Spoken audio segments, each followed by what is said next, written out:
is this something that came from him linking you guys in the studio? You know, those vocals and things, or what came from that session? Light It Up was actually one of them nights that we was in the studio. Yeah, and then like the Diddy party, I didn't want to tell him to come to the Diddy party. I told him to put on the suit, come to the Diddy party. And, he stressed me out about that suit too, cause he told me what he was doing when he was shopping. Yeah, so it was just that my dog, man. R.P. to Pop, man. He was just ready to work, and he's ready to learn fast, and that's why I feel like everybody that was in the game was, you know what I'm saying, rocking with him tough, because as a young artist, that's really hard to get everybody to even fuck with you. You know what I'm saying?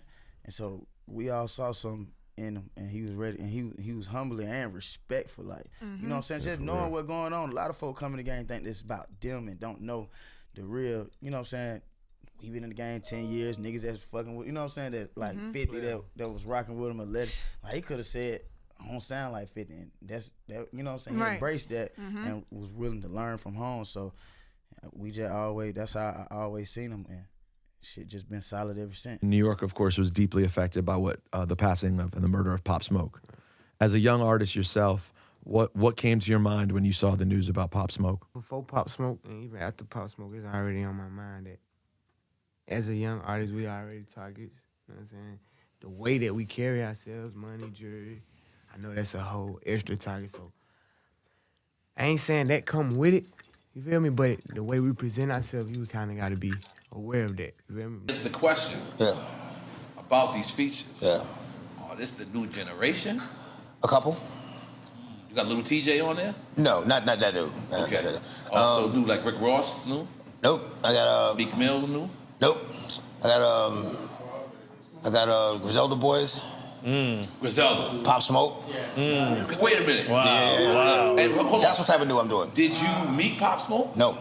What? The growl, everything, I guess it was just a coincidence, you know what I'm saying? Wow. I heard the song like,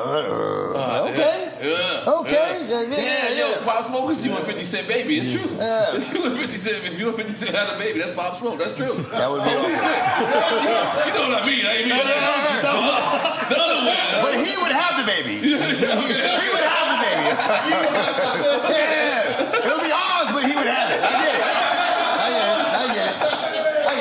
get it. So Pop Smoke situation did make me feel like I need to just tighten up a lot more. You know how you see all the little bullshit on the internet, what they saying happened, he posted an address or this or that, but I really like to do shit like that. You feel me? It just make, even though that might have didn't happen, none of that. Right. It just, you seeing it and then you thinking like, okay, I'm a celebrity too. Like, I might do some little goofy shit like show my address. You know what I'm saying?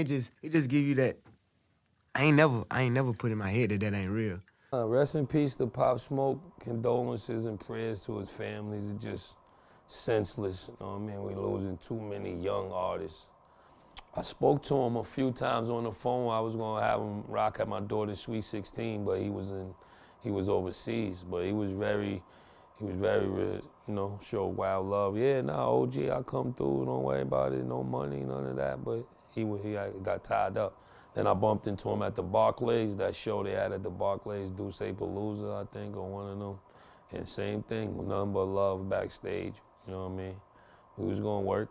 I was just telling somebody today, we lost probably as many young artists in the last year or two than I lost my whole career.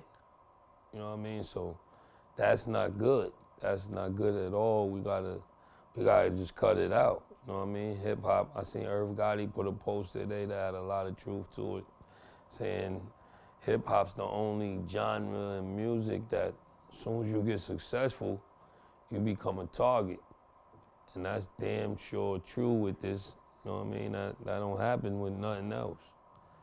And he was a young, black, successful black man. He was just got over being a teenager, 20 years old. He had a lot of living to do.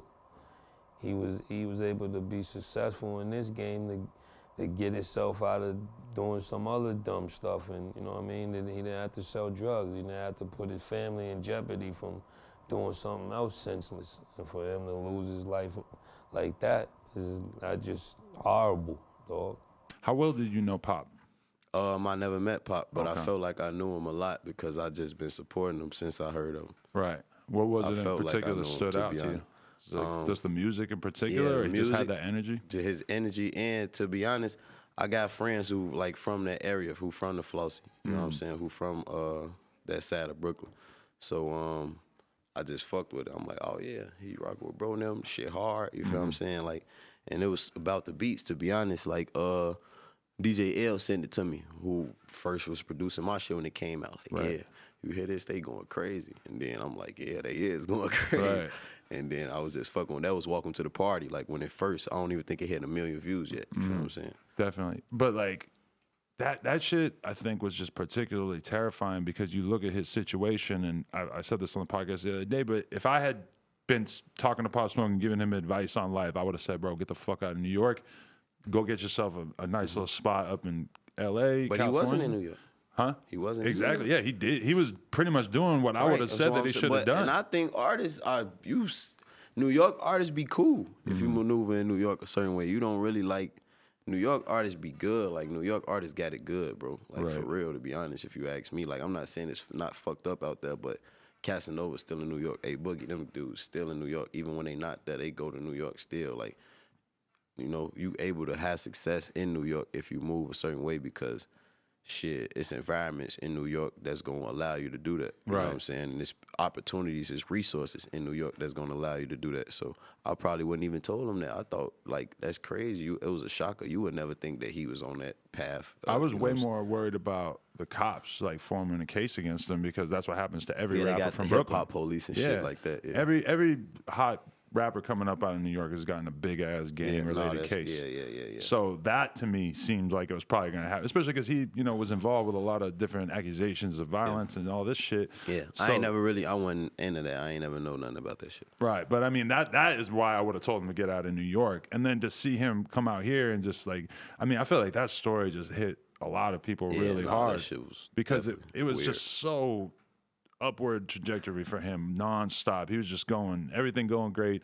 Seemed like he had so much personality and charisma, and people liked him so much. And he was so young. He's only 20. Yeah, that's crazy. That's crazy. Yeah. Let me ask you, man. I don't know if you had a relationship with Pop Smoke, but obviously he's from New York. That was my boy. Great. We got shit we ain't put out. Great. So you got some unreleased music with Smoke. I think they leaked one, but we got shit. I'm curious, like his passing was so tragic, man. I talked to him the night before he died. You know what I'm saying? Like, great kid, man. Like seeing that happen, obviously you being so close to Nip and having him pass the way he passed, does that affect you at all, being a public person who obviously comes from your background and be around certain environments? Right. Do you like become a little bit more protective? Do you like even paranoid might even be a word? Like is that something where you like adjust the way you move because fuck, man, like it's. You know what's crazy about that?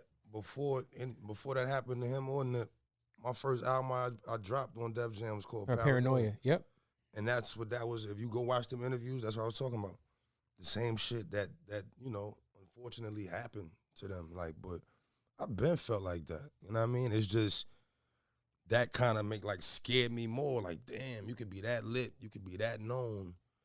You know what I'm saying? Like, and be in the Hollywood Hills. You could be that known though, like with everybody, like, you know what I'm saying? That far away from home, that far away from anybody you probably got any personal beef with. But it's all about how you moving. You know what I mean? That's one thing I'm learning about life. It's like, you know, some shit is just out of your control, but you got to pay attention. Once you become a certain figure to the world, you got to pay attention to every move. It's chess. You know what I'm saying? Like, it's not, I could just, you got to really be, no, I can't move like that. Let me send him to go do that. Or let me stay here. Like, because you don't understand, like, you don't know your effect on people. Most of the time you seeing people, they want to take pictures. You thinking it's love, but you don't know how a person really feeling about you or what they would do to you to get their name. You know what Jay said? If I shoot you, I'm brainless. If you shoot me, you're famous. Yep. You know what I mean? That's a fact. Like, you know what I mean? So I just used both. I was, like I said, right before that happened with Pop Smoke, we was in the studio every day for maybe 6 days straight. Yeah, talk about y'all's relationship. I wasn't really aware that you guys were like. We was locked in. Anytime I be in quality, he knew I was in the building, he come in there. He come in the room. You know what I mean? Me, him, and Trouble did a record. Trouble from Atlanta. Shout out to Trouble. Me and Pop did like 3-4 joints. Last time we spoke, it was All-Star. I was in Chicago. I said, you coming out here? He was like, nah, I'm about to go to L.A. Woo. I'm like, all right. You know what I'm saying? I'm gonna hit you when I get back to New York. And that shit happened. But yeah, I mean, that kid was a superstar. Even when you like just meet him, like what was something? Just a good vibe. Something about him that you kind of took with you in the short amount of time you guys knew each other. He just had good energy. Like he really was one of them people that light the room up. You know what I'm saying? When he come in the building, like everybody don't got that, and it don't take jewelry. It don't take none of that. Like some people just got that aura. Where they, you know what I'm saying? Like Pop had that. You know what I mean? He had a good aura around him, good vibe about him, and you could just tell he was excited to be escaping poverty, escaping the shit we come from. You know what I'm saying? You could tell he was just excited to be getting up out of that. So that crushed me. You know what I'm saying? That hurt. Yeah, it was rough. I'm still mourning Nip, thinking about Nip every other day. You know what I'm saying? Yeah. And then that shit happened. And then my boy Shooter died right in this past May. So these last 2-3 years been nasty.